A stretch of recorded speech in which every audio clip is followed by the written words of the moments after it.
Look, let's be honest with ourselves. When we see a game get universal praise, when anything gets universal praise, I think there's a layer of skepticism there because there's no way a game or any product can be that good, can be that near perfect, right? Well, I'm here to tell you that Tears of the Kingdom deserves all that praise. Seriously, all of it. This game is one of the most fun games I've ever played. The sheer amount of creativity that went into this is insane. I feel like Nintendo's like, fuck a Switch 2. How about we just allow you to do whatever you want in a Zelda game? And essentially, that's what Tears of the Kingdom is. I just create a rocket platform to blow myself across because I'm too lazy to figure out how to actually approach this temple in the way it's supposed to be. I just did what I wanted. And that's essentially how Tears of the Kingdom works. Throughout the entirety of this video, I'm not going to talk about any story spoilers. However, there is going to be some visual spoilers, obviously, because you're going to see some things that are going to be on screen that you might not have experienced yet. You're going to see some temples, just like parts of them. And you're probably going to see maybe some things that have been created that you haven't created yet. But if you're on social media, all of this stuff is circulating. And if you've seen the crazy Korok videos, I'm happy. Someone created like a fire pit or a roast of all the Koroks. And shout out to those people, because the moment I saw one of them and they were complaining with their big ass backpack on, I threw them off the Sky Island. Not going to lie, it felt good. Because let's be real, we're getting these Korok seeds. It's their poop. Fuck them. Let's get real about that. The thing is, I feel like Tears of the Kingdom hooks me in a way that Breath of the Wild didn't. And I feel like because Breath of the Wild and it's, it had this incredible open world. And I really enjoyed the game. I just felt like the sim elements were a little bit too much. I feel like the survival stuff was a little overwhelming at times and overbearing. I wasn't really interested or invested in a lot of things I was doing. I did like the abilities, but I feel like some of them were more useful than others. And in Tears of the Kingdom, the abilities you receive early on, they're useful almost immediately and can be combined in various shrines and temples. And I feel like that has hooked me. And I immediately, it didn't even take that long either, because usually with open worlds, I feel like these games, they overwhelm you. There's all these things you have to do. There's all these things you have to think about. And in Tears of the Kingdom, it's like, can I combine these two sticks together to get me across this platform? Can I use these to help turn this crank? If I can do all of that, if I can just simplify that and make it dumb, then absolutely, I'm all about it. Because I think that there are going to be some incredibly creative responses to some of the puzzles in Tears of the Kingdom. For me, if I get a rocket platform and it can just shoot me across, that's exactly what I'm going to do. By providing players the necessary abilities early on, and in Tears of the Kingdom, within the first couple hours of the game, when you're exploring the initial Sky Temple and going to the various islands, you are going through these shrines, you're getting these abilities, you're getting introduced to the different mechanics in the game, and they're really trying to make you capable early because it will help you explore. And you're going to want to mess around from the jump. You're going to want to like jump onto a cart, put wheels on it, put a fan on the back of it, and just have it push you down a hill. Now, is it the most efficient way to get across? No, but it is really fun when you attach a spear to the front of it and just use it to ram enemies. It's hilarious. But doing that type of stuff in a game, allowing you that type of creative expression, is something that I feel no other game does better. And Tears of the Kingdom really embraces the insanity of it. Where I feel like Breath of the Wild was more survival sim, Tears of the Kingdom is more insane. And they want to really express that creativity. Now, that doesn't mean to say that Breath of the Wild didn't have its creative elements. It really did. But you had to get inspiration from people on like YouTube or on social media. In Tears of the Kingdom, they're pretty much telling you you can do whatever you want as long as you think just a little bit. And it doesn't matter how dumb your idea may be. just know that more than likely you'll have some type of success and you'll even have fun in failure, which is one of the things that I feel like really separates Tears of the Kingdom from other games because it allows the player to do whatever it wants and it doesn't try to get in its way. I feel like with Breath of the Wild, sometimes the survival elements in that game were a little bit too intrusive. And the only thing really intrusive in Tears of the Kingdom is your thoughts. So if you want to make this dumbass machine because you think it's going to work, and just as a heads up, you can make whatever you want, but if it happens to fail on you, just know it is entirely your fault and more than likely because you didn't put multiple batteries on it, because those batteries will run out quickly and you will take that glider and you will probably crash. The moment I played Tears of the Kingdom and the moment I got to some temples where it like introduced a new machine that I could create, my jaw dropped. I was like, what game am I playing? Is this really a Zelda game? The people at Nintendo, these individuals, they're mad lads. These people are really mad scientists because they don't understand just how crazy and how creative some people are. And that's the beauty of Tears of the Kingdom. You will never get bored unless you lack that creativity, unless you lack any type of drive. I cannot, for the life of me, think of many titles that is willing to enable the player this much and never take anything away from you. Like, yeah, it sucks that Link loses all of his hearts and the abilities from the first game. I get it. There's some type of attachment there. You know how Zelda games work. But this game goes in the first couple of hours. Here's the Ultra Arm. Here are your abilities. Go do dumb shit. Go have fun, you crazy kid.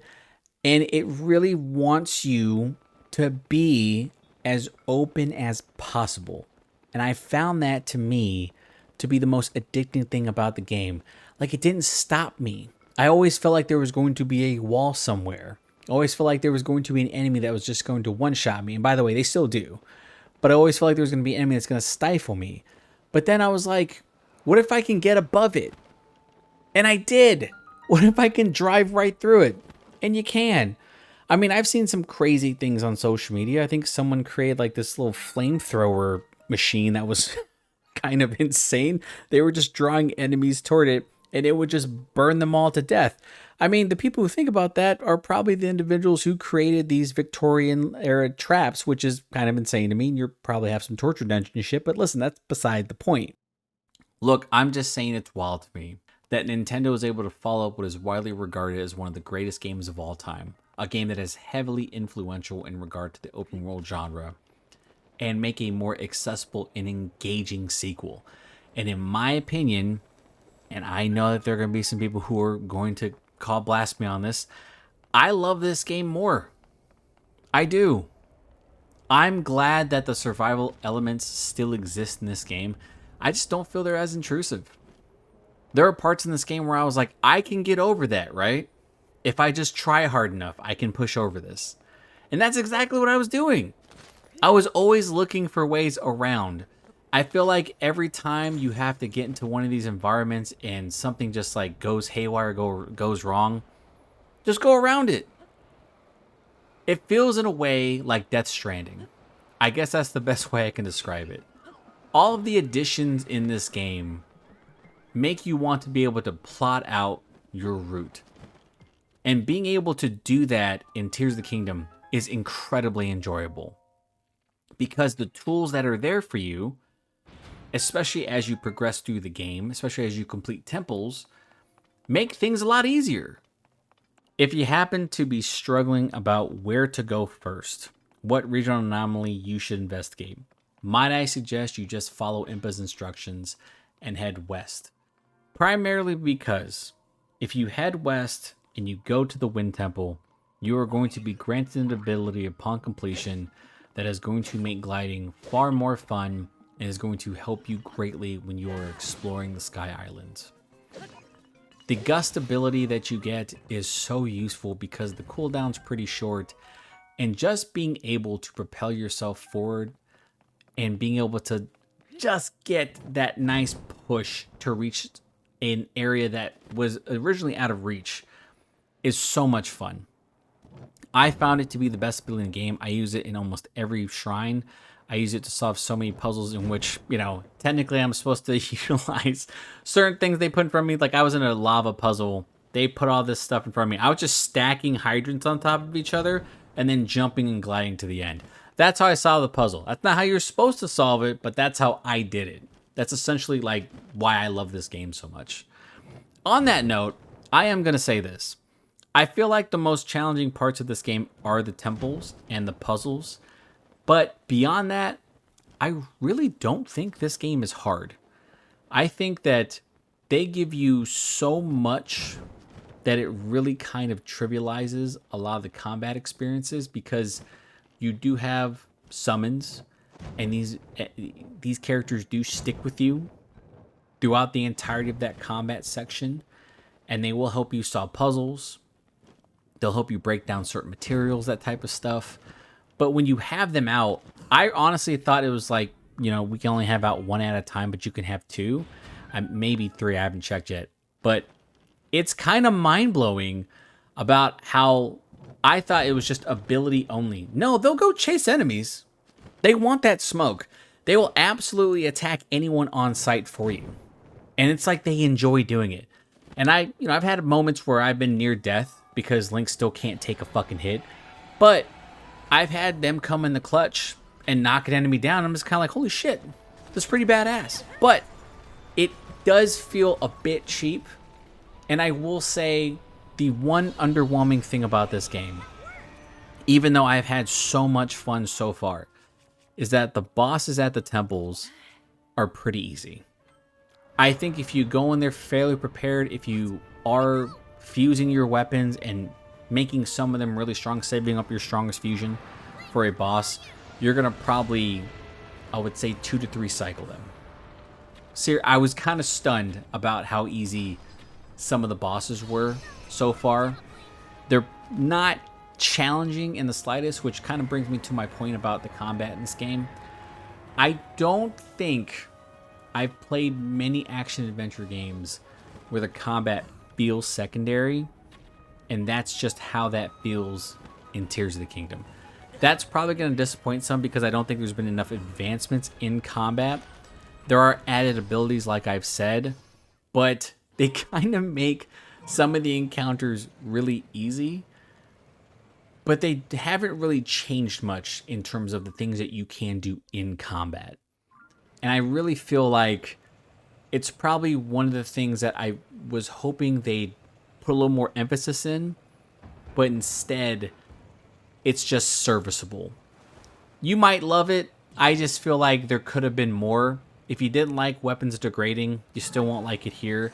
I do like the fact that you can fuse almost anything with a weapon. I like fusing weapons together to create longer weapons. It looks really stupid putting a spear on a sword, but anyway, it is a weird system that everything else feels like it's been expanded upon except for combat, which feels like it's had like small additions, but nothing too major to make you feel like this is huge to me.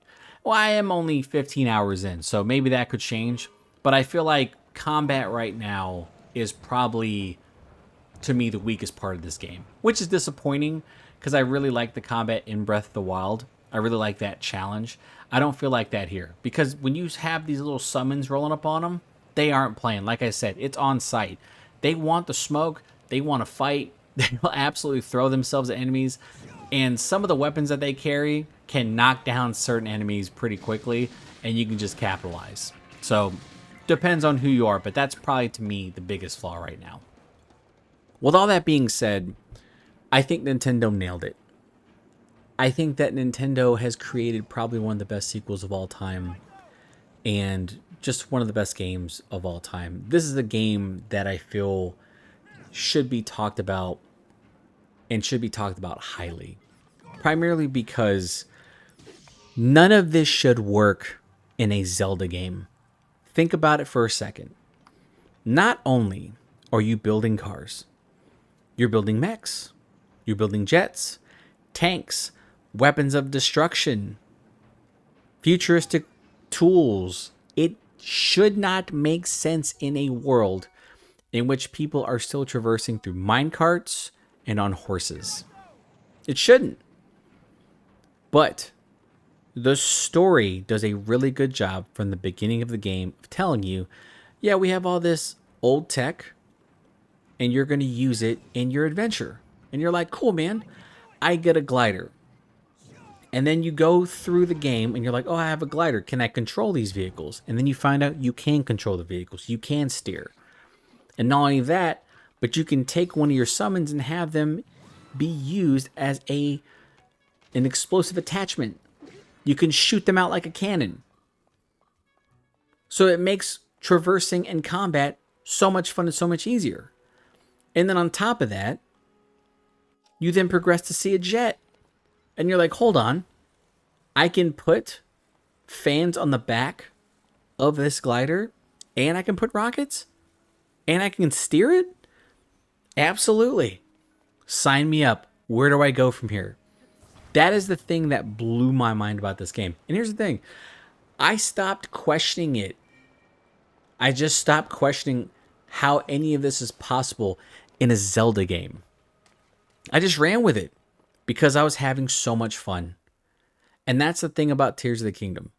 A lot of this doesn't feel like it belongs in a Zelda game. And I know that there are going to be so many purists who hate this. Because there was that challenge in Breath of the Wild of navigating certain areas and putting on certain clothes to ensure that you had these resistances on. And all of that is still here. But if you just feel the need to explore the Sky Temples a little bit, gather some resources, get yourself some Zonai tools, you can then use that and create yourself a little jet and propel yourself over that environmental hazard so you don't have to worry as much. And that, to me, I feel is something that I didn't think was possible in Breath of the Wild because of the way they tried to immerse you in that world. And Tears of the Kingdom goes about it in a different way. And I feel like I'm enjoying Tears of the Kingdom more than I did Breath of the Wild because of this push of insanity. It's just a dose of it. It's like a little smidge of madness. Because if you think about it, none of this should work. It really shouldn't. It should be one of these things that just deters you from playing a Zelda game. But instead, you're like, what else can I create? Do you want to create a Korok torture device? I guess. Do your thing. Or are you going to create traps to really put these monsters in and have them struggle to get out? You can. Do you want to run them over with your car? Absolutely. It's just one of these games that I feel embraces the madness. And even though you question it, and you have to, there's no way you're not sitting here watching this footage and going, that doesn't make sense. You have to be saying that to yourself. You're saying, it doesn't make sense. That doesn't make sense in a Zelda world. But as soon as you start working your way toward the temples and working your way through shrines, you're like, you know what? That does make sense. It does fit. It all does work out. And the way the game explains it is actually unique and it works. And I thought it wouldn't. I thought there would be some type of mud somewhere that the message just would get busted up, and it doesn't. This is one of those rare sequels that should... Listen, it should have been just a victory lap for Nintendo. Breath of the Wild sequel finally coming out. We're going to add a couple new things. We'll just enhance some of your abilities. Now they're like, no, we'll just take all those abilities away, give you new ones. And we're going to streamline a bunch of things for you to make it easier. And I would have told you, no, you wouldn't. Yes, you will. You have the reverse ability. By the way, if you're struggling with using your glider, pick up the glider, lift it above your head, push it way past you, especially if you're on like a temple or something, push it way past you, and then bring it back down, jump on it, use the reverse ability, and have it bring you up to the top, release the reverse, and then just glide your way down smoothly. One of the things I learned in this game, I loved it. It's a super simple trick, and it makes using that thing so much easier. Use it for the jet too. I was dumb. I just wanted to take off and see if it would push me. It does, but it kills the battery really quickly. Seriously though, that is the type of stuff that I thought about while playing Tears of the Kingdom. All of it works when it shouldn't. And it's one of those things that I think that if you play this game and you just embrace that madness and that insanity, you're going to love it. I know I am. That's going to do it for this video. So if you like this content, please like, share, and subscribe. Do me a favor. If you watch this video, leave a comment below about your time with Tears of the Kingdom. Do you like the new changes? Do you like the Zonai tech? Do you feel like that it's too much? Do you feel overwhelmed? Give me your thoughts. Have you gone to any of the temples yet? Have you completed any of those? How do you feel about the bosses? For me personally, I think the bosses are kind of easy. That's just me though. I also feel the combat's pretty simple, and the addition of the new summons make this game really easy. But I do feel like that type of accessibility is great because I don't feel like people are going to be as challenged as they were in Breath of the Wild. If you are or have created something crazy with the Zonai tech, let me know how you did it. If you have links to it, link them in the comments. If you have TikToks for it, show me your TikToks. I want to see how crazy this stuff is because some of the stuff I've seen on social media is wild. I think I saw a Korok being crucified, which is just... I knew you could do it. I just didn't think somebody would. But honestly, the Koroks deserved it. Let's be real about it. I'm Ken from Pixelated Thoughts. I'll talk to you next time. Thanks for watching, everyone.